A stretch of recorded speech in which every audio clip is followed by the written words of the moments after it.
തമിഴകത്തെ super star എന്ന് പറഞ്ഞാൽ നമ്മുടെയെല്ലാം മനസ്സിൽ തെളിഞ്ഞു വരുന്നത് ഒരു മുഖമായിരിക്കും, രജനീകാന്ത്. എന്നാൽ ഒരു കാലത്ത് ആ പേരിന് മറ്റൊരുടമയുണ്ടായിരുന്നു എന്ന് എത്ര പേർക്കറിയാം? തമിഴകത്തെ ആദ്യ സൂപ്പർ സ്റ്റാർ. തമിഴകത്തെ മാത്രമല്ല, ഇന്ത്യയിലെ തന്നെ ആദ്യ സൂപ്പർ സ്റ്റാർ ആയിരുന്ന അദ്ദേഹത്തിന്റെ പേര് MK ത്യാഗരാജ ഭാഗവതർ. ആകെ 14 സിനിമകളിൽ മാത്രം അഭിനയിച്ച് അതിൽ 9ഉം ഹിറ്റാക്കിയ വ്യക്തി. ചില സിനിമകൾ വർഷങ്ങളോളമാണ് തിയേറ്ററുകളിൽ പ്രദർശിപ്പിച്ചിരുന്നത്. ഇന്ത്യയിൽ തന്നെ മെഴ്സിഡീസ് ബെൻസ് കാർ ആദ്യമായി സ്വന്തമാക്കിയ സിനിമാ നടൻ. കൊട്ടാരം പോലൊരു വീട് നിർമ്മിച്ച് അതിനകത്ത് ആഡംബര ജീവിതം നയിച്ച വ്യക്തി. ഭക്ഷണം കഴിക്കാൻ ഉപയോഗിച്ചിരുന്നത് 110 പവൻ വീതം തൂക്കമുള്ള 2 പ്ലേറ്റുകൾ. ഇന്നത്തെ മൂല്യം കണക്കാക്കിയാൽ ഒരു പ്ലേറ്റിന് 1 കോടിക്ക് മുകളിൽ വരും. ഇതിൽ നിന്നും തന്നെ MK ത്യാഗരാജ ഭാഗവതർ ആരായിരുന്നു എന്നും അദ്ദേഹം നയിച്ചിരുന്ന ആഡംബര ജീവിതം എങ്ങനെയുള്ളതായിരുന്നു എന്നും നമുക്ക് ഊഹിക്കാവുന്നതേയുള്ളൂ. പക്ഷേ 1959 നവംബർ 1 വെറും 49-ാം വയസ്സിൽ അദ്ദേഹം മരണപ്പെടുമ്പോൾ ദാരിദ്ര്യത്തിന്റെ പടുകുഴിയിലായിരുന്നു. ഒരു കാലത്ത് ത്യാഗരാജ ഭാഗവതർ ട്രെയിനിൽ യാത്ര ചെയ്യുന്നു എന്നറിഞ്ഞാൽ സ്റ്റേഷനുകളിലെല്ലാം ആളുകൾ തടിച്ചുകൂടുമായിരുന്നു. അദ്ദേഹത്തെ ഒരു നോക്ക് കാണാനായി ആളുകൾ ട്രെയിൻ തടഞ്ഞു നിർത്തിയ സംഭവങ്ങൾ വരെ ഉണ്ടായിട്ടുണ്ട്. പക്ഷേ അവസാന കാലത്ത് അദ്ദേഹം റെയിൽവേ സ്റ്റേഷനിൽ തനിച്ചിരിക്കുമ്പോൾ ഒരാൾ പോലും അദ്ദേഹത്തെ തിരിച്ചറിഞ്ഞില്ല എന്നുള്ളതും ചരിത്രം. ഇതിനെല്ലാം കാരണമായത് ഒരു കൊലപാതകമായിരുന്നു. ലക്ഷ്മികാന്തൻ എന്ന ഒരു മാധ്യമപ്രവർത്തകന്റെ കൊലപാതകം. ഒരു കാലത്ത് ഇന്ത്യയിലെ തന്നെ ഏറ്റവും വലിയ സെലിബ്രിറ്റിയും ആഡംബരത്തിന്റെ അവസാന വാക്കുമായിരുന്ന MK ത്യാഗരാജ ഭാഗവതറിന്റെ ജീവിതം തകർന്ന കഥ സിനിമാ കഥയെ വെല്ലുന്നതാണ്. ആ കഥയിൽ നിന്നുമുള്ള ചില ഭാഗങ്ങളാണ് ദുൽഖർ സൽമാൻ നായകനായി വരുന്ന കാന്ത എന്ന മൂവിയിലുള്ളത്. ആരായിരുന്നു MK ത്യാഗരാജ ഭാഗവതർ എന്നും ലക്ഷ്മികാന്തൻ വധം അദ്ദേഹത്തിന്റെ ജീവിതത്തെ തകർത്തതെങ്ങനെയാണെന്നും ഈ വീഡിയോയിലൂടെ പരിശോധിക്കാം. Welcome back.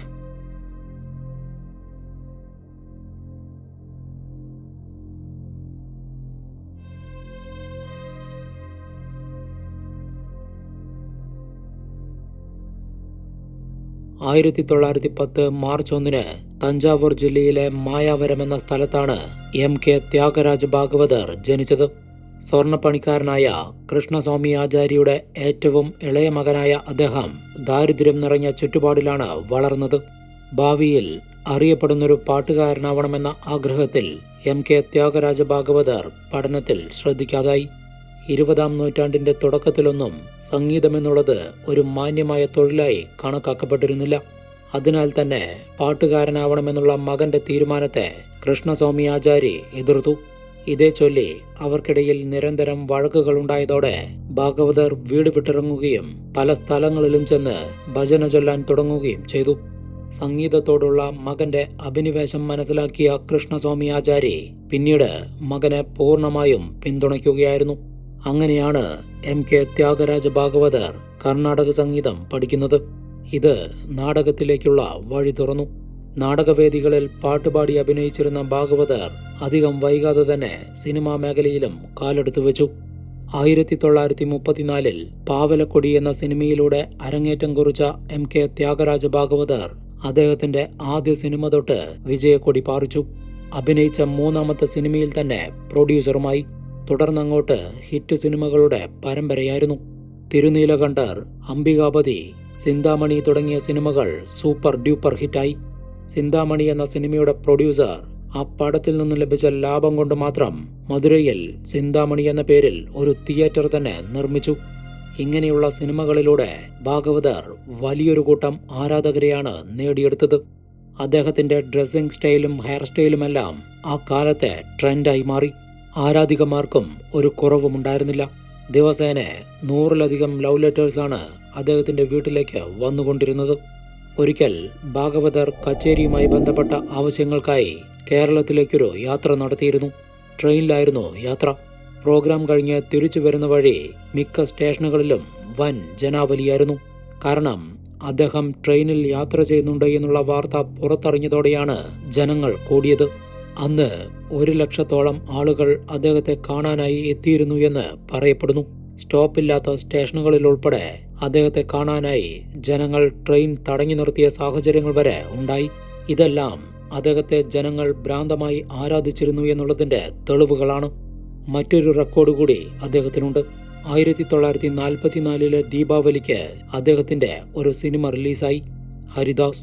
ചെന്നൈ ബ്രോഡ്വേ തിയേറ്ററിൽ 3 വർഷമാണ് ആ സിനിമ തുടർച്ചയായി പ്രദർശിപ്പിച്ചത്.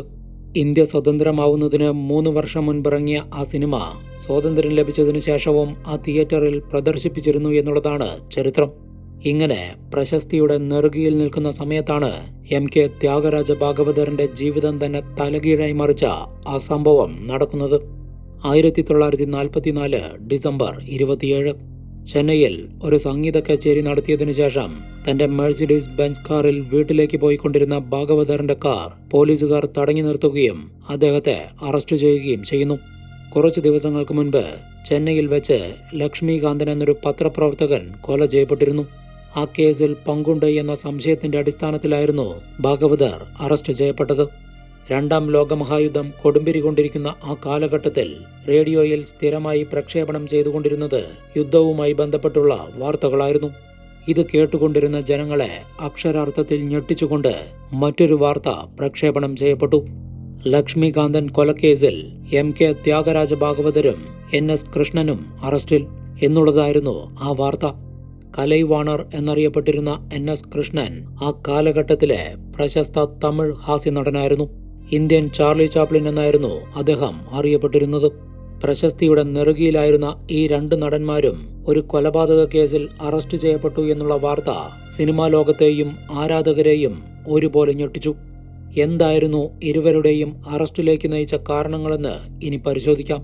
അതിനാദ്യം ലക്ഷ്മികാന്തൻ ആരാണെന്നറിയണം. ഒരു അഡ്വക്കേറ്റ് ആവണമെന്നുള്ള ആഗ്രഹം മനസ്സിൽ കൊണ്ട് നടന്നിരുന്ന ഒരു സാധാരണക്കാരനായ യുവാവ്. അതായിരുന്നു തുടക്കത്തിൽ CN ലക്ഷ്മികാന്തൻ. പക്ഷേ ജീവിത സാഹചര്യങ്ങൾ കാരണം അഡ്വക്കേറ്റ് ആവാൻ കഴിയാതിരുന്ന അദ്ദേഹം നിയമത്തിന്റെ പല വശങ്ങളും സ്വമേധയാ പഠിച്ചെടുക്കുന്നു.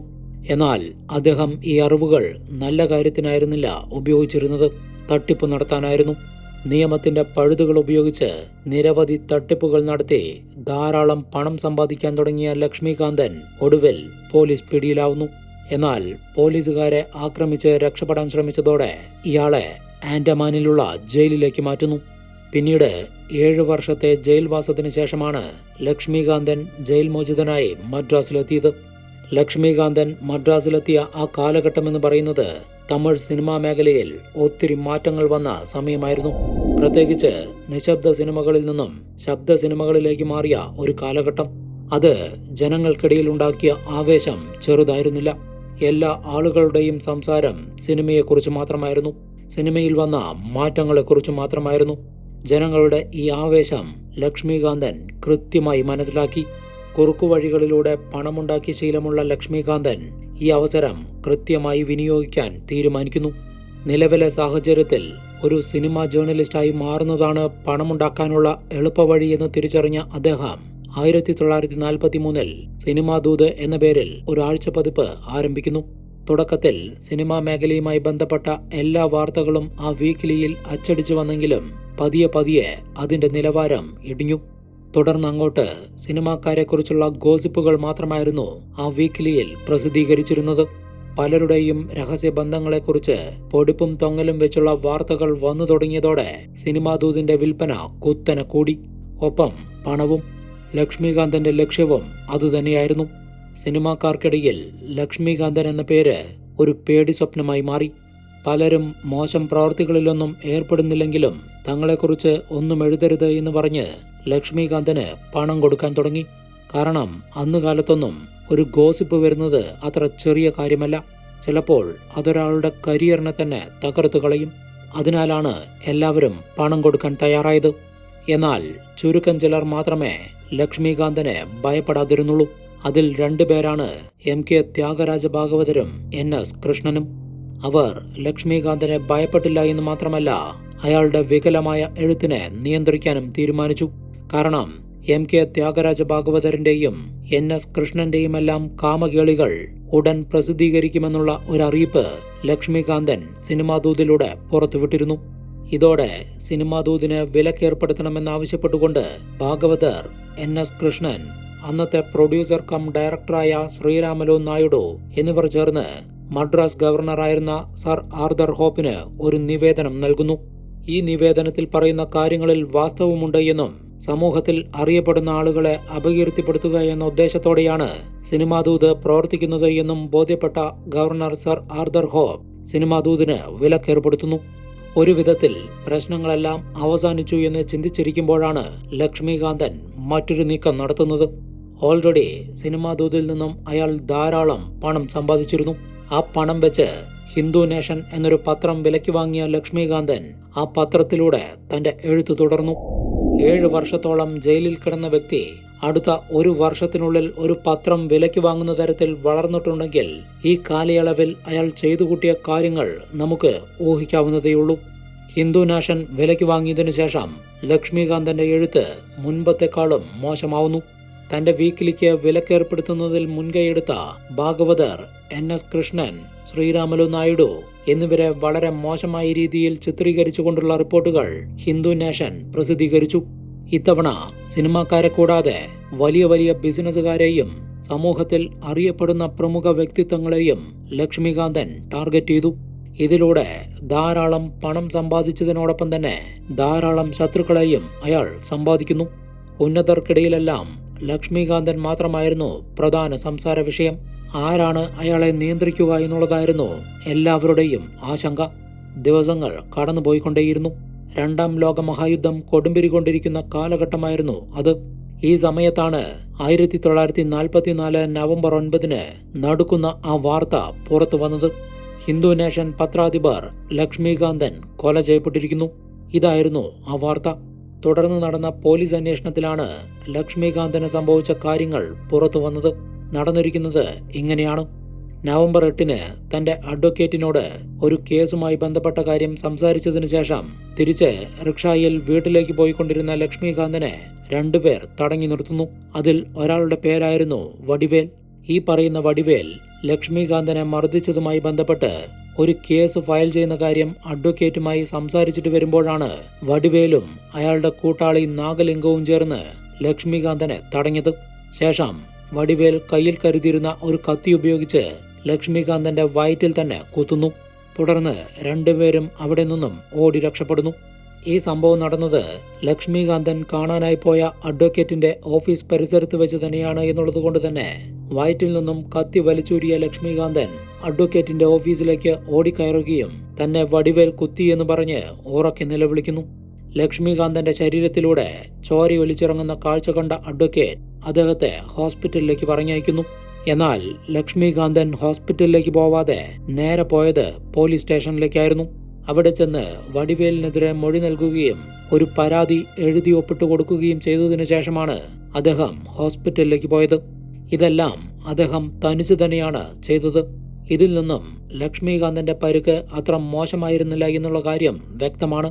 ഹോസ്പിറ്റൽ വാർഡിൽ അദ്ദേഹത്തിന്റെ അടുത്തുള്ള ബെഡുകളിൽ കിടന്നിരുന്ന പേഷ്യൻസും ഇത് സാക്ഷ്യപ്പെടുത്തുന്നു. വടിവേൽ അദ്ദേഹത്തെ കുത്തി പരിക്കേൽപ്പിച്ചതിനെക്കുറിച്ചും അദ്ദേഹം ചെയ്യാൻ പോകുന്ന ഭാവി പരിപാടികളെക്കുറിച്ചുമെല്ലാം ലക്ഷ്മികാന്തൻ തങ്ങളോട് തുറന്നു പറഞ്ഞിരുന്നു എന്നാണ് മറ്റു രോഗികൾ പറഞ്ഞത്. അതായത് അടുത്തിടെ തമിഴ്നാട്ടിൽ ഒരു കൊലപാതകം നടന്നിരുന്നു. അതിൽ പ്രശസ്തയായ ഒരു പാട്ടുകാരിക്ക് പങ്കുണ്ട്. ഇനി അതിനെക്കുറിച്ചുള്ള വാർത്തകൾ ഹിന്ദു നാഷണൽ തുടർച്ചയായി വരുമെന്നും ആ വാർത്ത പുറത്തു വന്നാൽ തമിഴകം ഒന്നാകെ സ്തംഭിച്ചു പോകുമെന്നുമാണ് ലക്ഷ്മികാന്തൻ വെളിപ്പെടുത്തിയത്. എന്നാൽ അടുത്ത ദിവസം പുറത്തു വന്നത് ലക്ഷ്മികാന്തന്റെ മരണവാർത്തയായിരുന്നു. കുത്തേറ്റത്തിൽ ലക്ഷ്മികാന്തന്റെ ഇന്റേണൽ ഓർഗൻസിന് പരിക്കേറ്റിരുന്നു എന്നും ഇന്റേണൽ ബ്ലീഡിംഗ് കൺട്രോൾ ചെയ്യാൻ കഴിയാതിരുന്നതാണ് മരണകാരണമെന്നുമായിരുന്നു ഹോസ്പിറ്റൽ അധികൃതരുടെ വിശദീകരണം.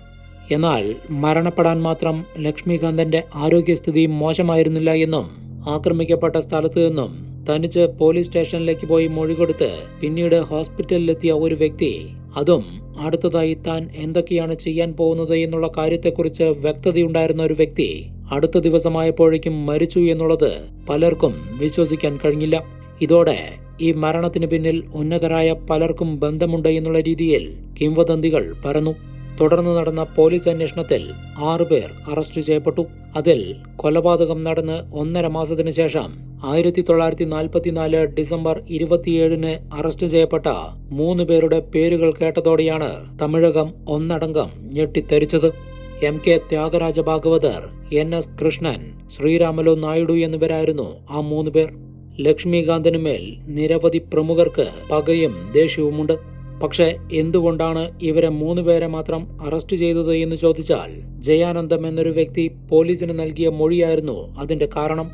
ഇനിയാണ് ഈ കേസിൽ കൂടുതൽ കോംപ്ലിക്കേഷൻസ് വരുന്നത്. നിരവധി വ്യക്തികളുടെ പേരുകൾ പരാമർശിക്കുന്നുണ്ട്. ശ്രദ്ധയോടെ കേൾക്കണം. ആദ്യം ജയാനന്ദം ആരാണെന്ന് പരിശോധിക്കാം.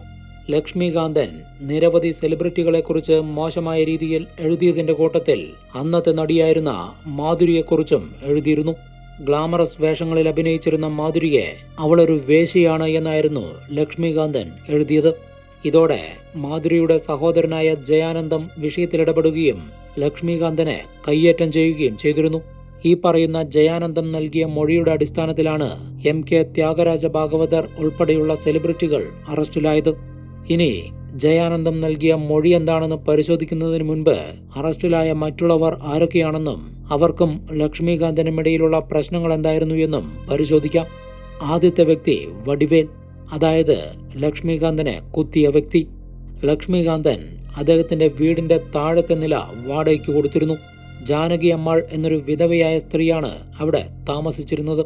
പെട്ടെന്നൊരു ദിവസം ലക്ഷ്മികാന്തൻ ജാനകി അമ്മാളിനോട് വീടൊഴിയാൻ ആവശ്യപ്പെട്ടു. പക്ഷേ ജാനകി അമ്മാൾ അതിന് തയ്യാറായില്ല.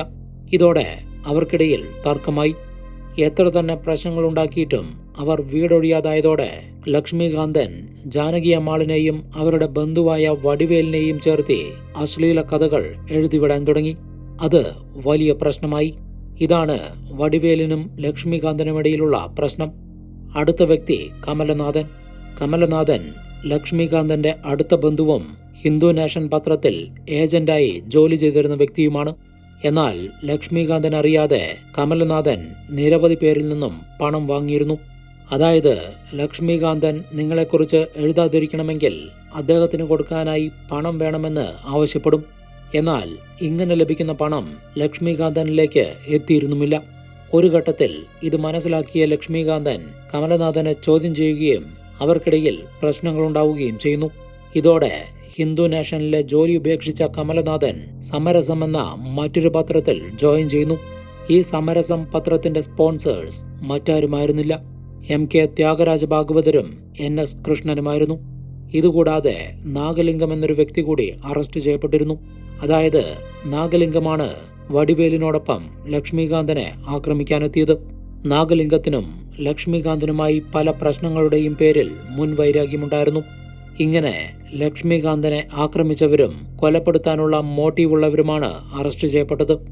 ഇനി നടി മാധുരിയുടെ സഹോദരൻ ജയാനന്ദം പോലീസിന് നൽകിയ മൊഴി പരിശോധിക്കാം. ആ മൊഴിയിൽ പറയുന്നത് പ്രകാരം നടന്നിരിക്കുന്നത് ഇങ്ങനെയാണ്. ഒരു ദിവസം വടിവേലും നാഗലിംഗവും ചേർന്ന് ജയാനന്ദത്തെ കാണാനെത്തുന്നു. നിങ്ങൾക്കുള്ളതുപോലെ തന്നെ ഞങ്ങൾക്കും ലക്ഷ്മികാന്തനുമേൽ പകയുണ്ട്. അതിനാൽ അവനെ കൊലപ്പെടുത്താൻ തങ്ങൾ കുറച്ചുപേർ തീരുമാനിച്ചിട്ടുണ്ട്. ഇതിനു പിന്നിൽ പ്രമുഖരായ പലരുമുണ്ട്. അതിനാൽ നിങ്ങളും ഈ പ്ലാനുമായി സഹകരിക്കണമെന്നായിരുന്നു വടിവേലും നാഗലിംഗവും ജയാനന്ദത്തോട് പറഞ്ഞത്. ജയാനന്ദം സമ്മതം മൂളിയതിനെ തുടർന്ന് അവർ 3 പേരും ചേർന്ന് മദ്രാസ് വാൾടാക്സ് റോഡിലുള്ള ഒരു തിയേറ്ററിലേക്ക് പോകുന്നു. ആ തിയേറ്ററിന് മുന്നിൽ ഇവരെയും കാത്ത് കമലനാഥൻ നിൽക്കുന്നുണ്ടായിരുന്നു. ശേഷം വടിവേൽ, നാഗലിംഗം, ജയാനന്ദം, കമലനാഥൻ എന്നീ 4 പേരും ചേർന്ന് ആ തിയേറ്ററിനകത്തിരിക്കുന്ന 2 പ്രധാന വ്യക്തികളെ മീറ്റ് ചെയ്യുന്നു. അവരായിരുന്നു ഈ കൊലപാതകത്തിന്റെ മാസ്റ്റർ ബ്രെയിൻസ്. MK ത്യാഗരാജ ഭാഗവതരും NS കൃഷ്ണനുമായിരുന്നു ആ 2 വ്യക്തികൾ. നിങ്ങളെക്കൊണ്ട് ഇതിന് കഴിയുമോ എന്ന് ഭാഗവതർ അവരോട് ചോദിക്കുന്നു. അതിന് ആ 4 പേരും സമ്മതമറിയിച്ചു. ഇതോടെ ഭാഗവതർ കുറച്ച് നിർദ്ദേശങ്ങൾ മുന്നോട്ട് വെച്ചു. ഒരു കാരണവശാലും ഇതിനു പിന്നിൽ പ്രവർത്തിച്ചത് ഞങ്ങൾ 2 പേരുമാണെന്ന് പുറം ലോകം അറിയരുത്. അങ്ങനെ വല്ലതും സംഭവിച്ചാൽ ജീവിതകാലം മുഴുവൻ ഞങ്ങൾ അപമാനിക്കപ്പെടും. അതിനാൽ ഞങ്ങളുടെ പേര് പുറത്തു വരാതിരിക്കാൻ ശ്രദ്ധിക്കണം. ഇൻ കേസ് ആരെങ്കിലും ഒരാൾ പിടിക്കപ്പെടുകയാണെങ്കിൽ മറ്റാരുടെയും പേരുകൾ വെളിപ്പെടുത്തരുത്. ഇങ്ങനെയുള്ള കുറച്ച് നിർദ്ദേശങ്ങൾ നൽകിയതിനു ശേഷം ഒരുപക്ഷെ കേസിൽ നിങ്ങൾ അറസ്റ്റ് ചെയ്യപ്പെടുകയാണെങ്കിൽ എൻ്റെ കോണ്ടാക്ട്സ് വെച്ച് നിയമപരമായും സാമ്പത്തികപരമായുമുള്ള എല്ലാ സഹായങ്ങളും ഞാൻ നൽകുമെന്നും ഭാഗവതർ അവർക്ക് വാക്കുകൊടുക്കുന്നു. തുടർന്ന് NS കൃഷ്ണൻ ഈ കൊലപാതകം നടത്തുന്നതിനായി 2500 രൂപ വാഗ്ദാനം ചെയ്തു. 500 രൂപ അഡ്വാൻസും കൊടുത്തു. ഇതേ തുടർന്നാണ് ലക്ഷ്മികാന്തന്റെ കൊലപാതകം നടന്നത്. ഇതായിരുന്നു ജയാനന്ദം പോലീസിന് നൽകിയ മൊഴി. ഇതിന്റെ അടിസ്ഥാനത്തിലാണ് എല്ലാവരും അറസ്റ്റ് ചെയ്യപ്പെട്ടത്. അന്നത്തെ പ്രൊഡ്യൂസർ കം ഡയറക്ടറായ ശ്രീരാമലു നായിഡുവും പിന്നീട് അറസ്റ്റ് ചെയ്യപ്പെട്ടു. എന്നാൽ ജയാനന്ദം ഈ കേസിൽ മാപ്പ് സാക്ഷിയായതിനെ തുടർന്ന് ജയിൽ മോചിതനായി. മറ്റുള്ള എല്ലാവരും അറസ്റ്റ് ചെയ്യപ്പെട്ട് ജയിലിലുമായി. ജാമ്യം ലഭിക്കുന്നതിനായി ഭാഗവതരും NS കൃഷ്ണനും നിരവധി ശ്രമങ്ങൾ നടത്തിയെങ്കിലും എല്ലാ അപേക്ഷകളും നിരസിക്കപ്പെട്ടു. കേസ് നടത്തുന്നതിനായി ഇരുവരും പണം വാരിക്കോരി ചിലവാക്കിയെങ്കിലും ഒന്നും ഫലം കണ്ടില്ല. ഒടുവിൽ ലക്ഷ്മികാന്തൻ വധക്കേസിൽ വിചാരണ ആരംഭിച്ചു.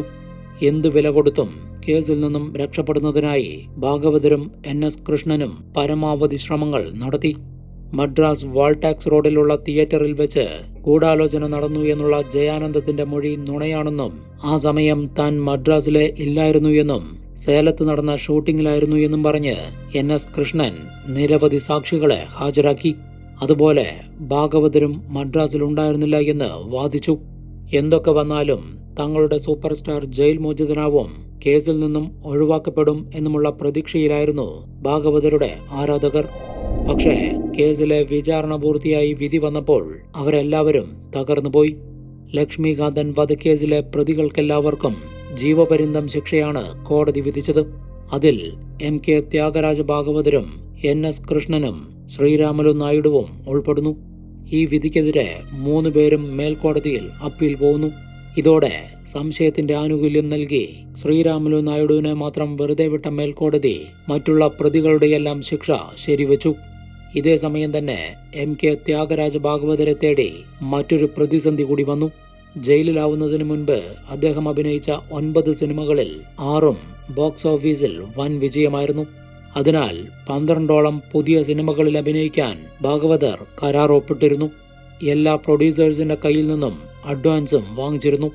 എന്നാൽ മേൽക്കോടതിയും ഭാഗവതരുടെ ശിക്ഷ ശരിവെച്ചതോടെ ആ 12 പ്രൊഡ്യൂസേഴ്സും പണം തിരികെ ചോദിക്കുന്നു. ഓൾറെഡി കേസ് നടത്തുന്നതിനായി ധാരാളം പണം ഭാഗവതർ ചിലവാക്കിയിരുന്നു. ഇതേ തുടർന്ന് അദ്ദേഹത്തിന്റെ സാമ്പത്തിക അടിത്തറ തന്നെ ഇളകി നിൽക്കുമ്പോഴാണ് പണം തിരികെ ആവശ്യപ്പെട്ടുകൊണ്ട് പ്രൊഡ്യൂസേഴ്സ് രംഗത്ത് വന്നത്. വേറെ വഴിയില്ലാതായതോടെ ഭാഗവതർ അദ്ദേഹത്തിന്റെ സ്വത്തുക്കളെല്ലാം വിറ്റ് പണം തിരികെ കൊടുക്കാൻ നിർബന്ധിതനായി. ദിവസങ്ങളും മാസങ്ങളും കടന്നുപോയിക്കൊണ്ടിരുന്നു. പ്രശസ്തിയുടെ കൊടുമുടിയിലിരിക്കുമ്പോഴുണ്ടായ ഈ വീഴ്ച ഭാഗവതരെ മാനസികമായി തളർത്തി. ഇനിയും ഇങ്ങനെ ഇരുന്നിട്ട് കാര്യമില്ല എന്ന് ചിന്തിച്ച ഭാഗവതരും NS കൃഷ്ണനും തങ്ങളുടെ കേസ് പ്രിവി കൗൺസിലിലേക്ക് കൊണ്ടുപോവാൻ തീരുമാനിക്കുന്നു. അതായത് ഇന്നത്തെ സുപ്രീം കോടതി. അന്ന് ഇന്ത്യയിൽ ബ്രിട്ടീഷ് ഭരണമായിരുന്നതിനാൽ ഒരു കേസിൽ അന്തിമ തീരുമാനമെടുക്കുന്നത് ലണ്ടനിലെ പ്രിവി കൗൺസിലായിരുന്നു. അങ്ങനെ വീണ്ടും ധാരാളം പണം ചെലവാക്കിയ ഭാഗവതരും NS കൃഷ്ണനും കേസ് പ്രിവി കൗൺസിലിലേക്ക് എത്തിക്കുന്നു. 3 മാസത്തോളം ലണ്ടനിലെ പ്രിവി കൗൺസിലിൽ ഈ കേസിന്റെ വിചാരണ നടന്നതിന് ശേഷം MK ത്യാഗരാജ ഭാഗവതരും NS കൃഷ്ണനും നിരപരാധികളാണ് എന്നുള്ള വിധി വരുന്നു. ഒടുവിൽ 2 വർഷത്തെ ജയിൽവാസത്തിനു ശേഷം 1947 ഏപ്രിൽ 25-ന് ഇരുവരും ജയിൽ മോചിതരാവുന്നു. പക്ഷേ ഒന്നും പഴയതുപോലെയായിരുന്നില്ല. MK ത്യാഗരാജ ഭാഗവതർ കെട്ടിപ്പടുത്ത സാമ്രാജ്യം വെറും 2 വർഷം കൊണ്ട് തകർന്നു തരിപ്പണമായി. ആരാധകർ അദ്ദേഹത്തെ കൈവിട്ടു. സാമ്പത്തിക സ്ഥിതി പാടെ തകർന്നു. ജയിൽ മോചിതനായതിനു ശേഷം ട്രിച്ചി റെയിൽവേ സ്റ്റേഷനിൽ വന്നിറങ്ങിയ ഭാഗവതരെ വരവേൽക്കാൻ പഴയതുപോലെയുള്ള ആരാധക കൂട്ടമുണ്ടായിരുന്നില്ല. ഇനി ഒന്നും പഴയതുപോലെയാവില്ല എന്ന് അദ്ദേഹം വിഷമത്തോടെ തിരിച്ചറിഞ്ഞ നിമിഷമായിരുന്നു അത്. ദിവസങ്ങൾക്ക് ശേഷം NS കൃഷ്ണൻ വീണ്ടും സിനിമയിൽ സജീവമായി. നഷ്ടപ്പെട്ട ജീവിതം തിരിച്ചു പിടിച്ചു തുടങ്ങിയെങ്കിലും ത്യാഗരാജ ഭാഗവതരെ സംബന്ധിച്ച് കാര്യങ്ങൾ അത്ര എളുപ്പമായിരുന്നില്ല. ജയിൽ ജീവിതം അദ്ദേഹത്തെ അത്ര കണ്ട് ബാധിച്ചിരുന്നു. എന്നാൽ ഭാഗവതർക്ക് തിരിച്ച് സിനിമയിൽ സജീവമാവാനുള്ള അവസരമുണ്ടായിരുന്നു. അദ്ദേഹം തന്നെയാണ് അത് നശിപ്പിച്ചത്. കാരണം 1944-ൽ ഭാഗവതർ അറസ്റ്റ് ചെയ്യപ്പെട്ടപ്പോൾ പുറത്തിറങ്ങിയ ഹരിദാസ് എന്ന സിനിമ 3 വർഷങ്ങൾക്കിപ്പുറം അദ്ദേഹം ജയിൽ മോചിതനായതിനു ശേഷവും തിയേറ്ററിൽ നിന്നും മാറിയിട്ടുണ്ടായിരുന്നില്ല. അതിനാൽ അദ്ദേഹത്തെ തേടി വീണ്ടും അവസരങ്ങൾ വന്നുകൊണ്ടിരുന്നു. എന്നാൽ താൻ അറസ്റ്റിലായ ഉടനെ പ്രൊഡ്യൂസേഴ്സ് തന്റെ കയ്യിൽ നിന്നും അഡ്വാൻസ് തിരിച്ചു വാങ്ങാനെത്തിയതിന്റെ ദേഷ്യം അദ്ദേഹത്തിന്റെ മനസ്സിലുണ്ടായിരുന്നു. ഇതോടെ ഒരു പ്രൊഡ്യൂസേഴ്സിനും ഡേറ്റ് കൊടുക്കാതിരുന്ന ഭാഗവതർ സിനിമാ ലോകത്തെ ഞെട്ടിച്ചുകൊണ്ട് ഒരു പ്രഖ്യാപനം നടത്തി. ഇനി മുതൽ താൻ സിനിമയിൽ സജീവമായിരിക്കില്ല. ബേസിക്കലി ഞാനൊരു സംഗീതജ്ഞനാണ്, അതിനാൽ സംഗീതത്തിലേക്ക് തന്നെ താൻ തിരിച്ചു പോകുന്നു. ഇതായിരുന്നു ഭാഗവതർ നടത്തിയ പ്രഖ്യാപനം. പക്ഷേ അവിടെയും ഭാഗവതരെ കാത്തിരുന്നത് വലിയ പ്രതിസന്ധികളായിരുന്നു. കൊലക്കേസിൽ ജയിലിൽ കിടന്നവരോടൊപ്പമൊന്നും സഹകരിക്കാൻ കഴിയില്ല എന്ന് പറഞ്ഞ് സംഗീത ലോകത്തെ പ്രശസ്തരായ പലരും രംഗത്തു വന്നു. ഒരു കാലത്ത് തന്റെ പുറകെ നടന്നിരുന്നവരാണ് എതിർപ്പുമായി രംഗത്ത് വന്നിരിക്കുന്നത് എന്നുള്ളത് കൊണ്ട് തന്നെ അത് ഭാഗവതരെ മാനസികമായി തളർത്തി. ഇതോടെ അദ്ദേഹം ക്ഷേത്രങ്ങളിൽ നടക്കുന്ന ഉത്സവങ്ങളിൽ സ്വന്തമായി കച്ചേരി നടത്താൻ തുടങ്ങി. ഒരു കാലത്ത് സംഗീത ലോകത്തെയും സിനിമാ ലോകത്തെയും അടക്കി ഭരിച്ചിരുന്ന ഒരു വ്യക്തി നിലവിൽ ചെറിയ ചെറിയ പരിപാടികൾ അവതരിപ്പിക്കുന്ന കാഴ്ച ആരാധകർക്കിടയിൽ വിഷമമുണ്ടാക്കി. ഇതോടെ വീണ്ടും സിനിമയിൽ സജീവമാകണമെന്നുള്ള അപേക്ഷയുമായി ആരാധകർ ഭാഗവതരെ സമീപിച്ചു. അദ്ദേഹത്തിനും ആഗ്രഹമുണ്ടായിരുന്നുവെങ്കിലും ആരോടും പോയി അവസരം ചോദിക്കാൻ അദ്ദേഹത്തിന് താല്പര്യമുണ്ടായിരുന്നില്ല. അങ്ങനെയാണ് സ്വന്തമായൊരു സിനിമ നിർമ്മിക്കാൻ ഭാഗവതർ തീരുമാനിച്ചത്. ഹരിദാസ് എന്ന സിനിമയുടെ വൻ വിജയത്തിന് ശേഷം 1948 പുറത്തിറങ്ങിയ രാജമുക്തി എന്ന സിനിമ വൻ പരാജയമായി മാറി. പിന്നീട് 4 വർഷത്തിനു ശേഷം 1952 2 സിനിമകൾ കൂടി പുറത്തിറങ്ങിയെങ്കിലും അതും പ്രതീക്ഷിച്ച വിജയം കൈവരിച്ചില്ല. ഇതേ സമയം MGRും ശിവാജി ഗണേശനുമെല്ലാം പ്രേക്ഷക ശ്രദ്ധ നേടിത്തുടങ്ങിയതോടെ ത്യാഗരാജ ഭാഗവതരെ ആളുകൾ മറന്നു തുടങ്ങി.